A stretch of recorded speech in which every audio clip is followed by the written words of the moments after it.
آج ہم آپ کو اسلامی پیغمبروں کا شجرہ نسب دکھانے جا رہے ہیں، خاص طور پہ وہ 25 انبیاء جن کا قرآن میں ناموں سے ذکر کیا گیا ہے۔ آپ دیکھیں گے کہ قرآن میں بہت سے نام بائبل کے ناموں کی طرح ہی ہیں، تاہم ان میں کچھ فرق بھی موجود ہے۔ ویورز، ہم وضاحت کرنے کے لیے مختلف قسم کے چارٹس کا استعمال کریں گے۔ عیسائیت کی طرح اسلامی نبوت کا آغاز بھی حضرت آدم علیہ السلام سے ہوتا ہے، جن کی بیوی حضرت حوا علیہ السلام تھی، جو اس دنیا کے سب سے پہلے انسان تھی۔ اسلام اور عیسائیت کے درمیان ایک اور بڑا فرق یہ ہے کہ اسلام میں یہ 25 افراد جو اسلامی چارٹ پہ نمایاں ہیں سب کو نبی مانا جاتا ہے، جبکہ عیسائیت میں لفظ نبی صرف چند مخصوص افراد جیسا کہ حضرت موسیٰ کے لیے استعمال کیا جاتا ہے۔ اسلامی روایات کے مطابق حضرت آدم اور حضرت حوا علیہ السلام کے 4 بچے تھے۔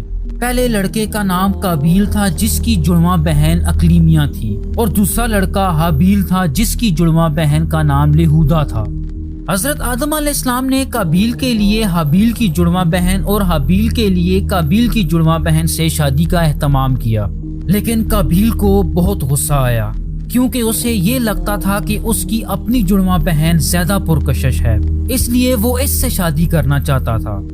اس کے علاوہ کچھ دوسری وجوہات کی بنا پہ قابیل نے اپنے چھوٹے بھائی حابیل کو قتل کر دیا۔ اس طرح اسلامی نسل ان کے تیسرے بھائی کے ذریعے جاری رہی، جسے شیٹ یا سیٹ کہا جاتا تھا۔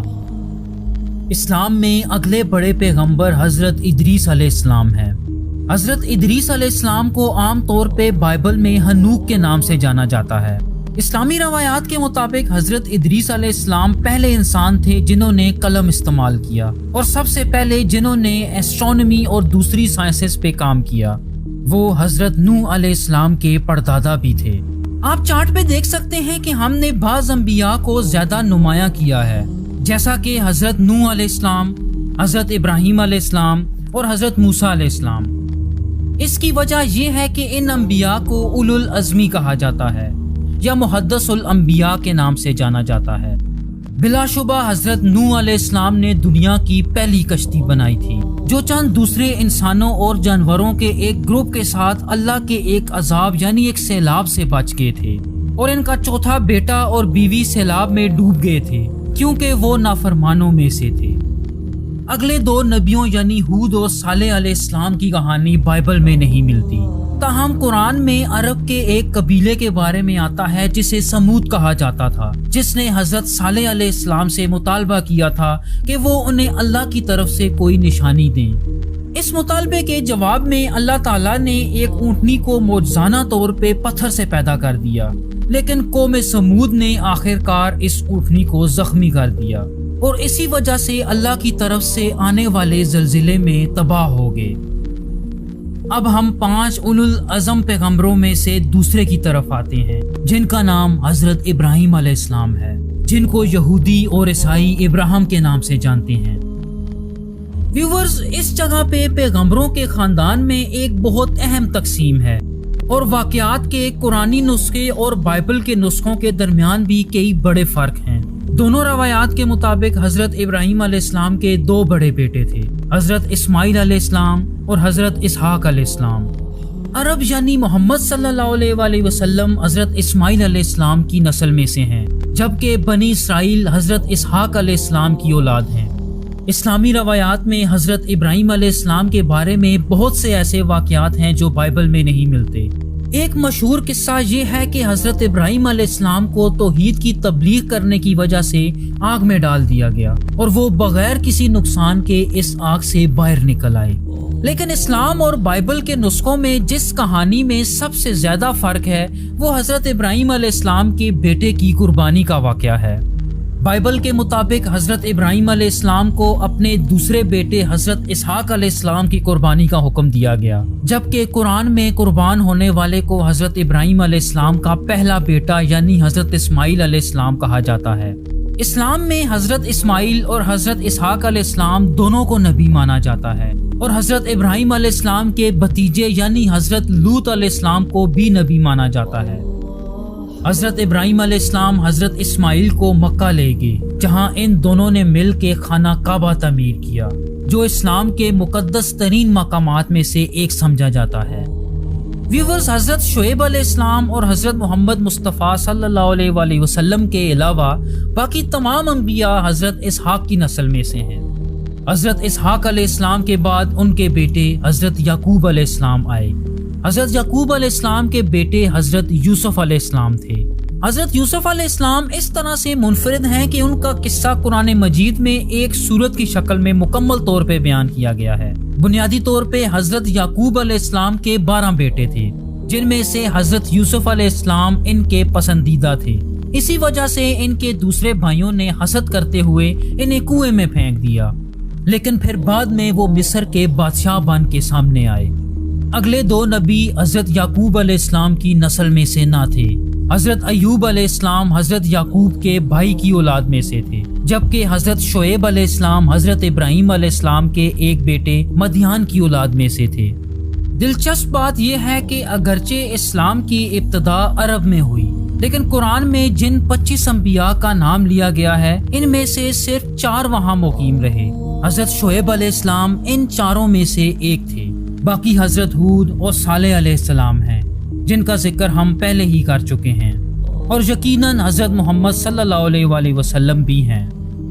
حضرت شعیب علیہ السلام کی بیٹی حضرت صفورہ علیہ السلام کی شادی اگلے بڑے نبی حضرت موسیٰ علیہ السلام سے ہوئی۔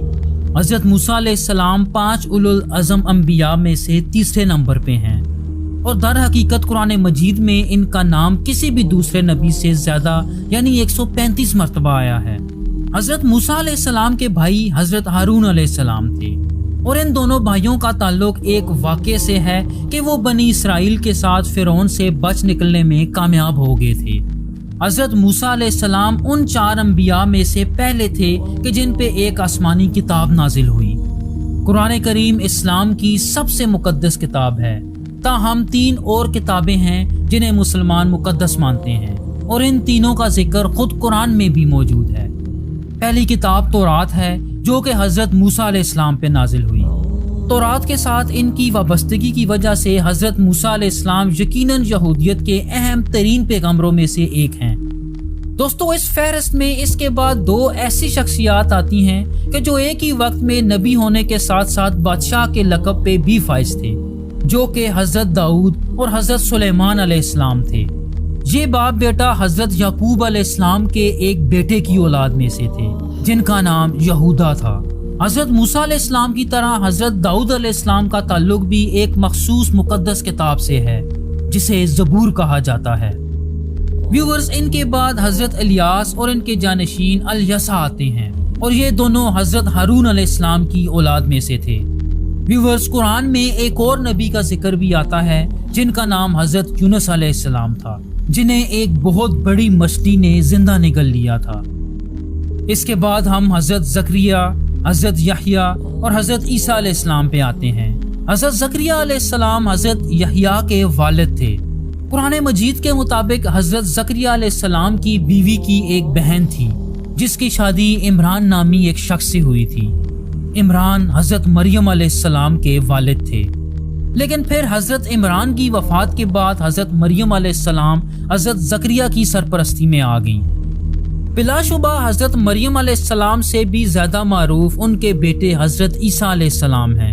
اسلام میں حضرت مریم علیہ السلام نے حضرت عیسیٰ علیہ السلام کو اس وقت جنم دیا کہ جب وہ کنواری تھی، اور اسلام کے مطابق حضرت عیسیٰ علیہ السلام کے کوئی باپ نہ تھے، تاہم عیسائیوں کے مطابق حضرت عیسیٰ علیہ السلام کا ایک باپ تھا، اور وہ خدا کو حضرت عیسیٰ علیہ السلام کا باپ مانتے ہیں۔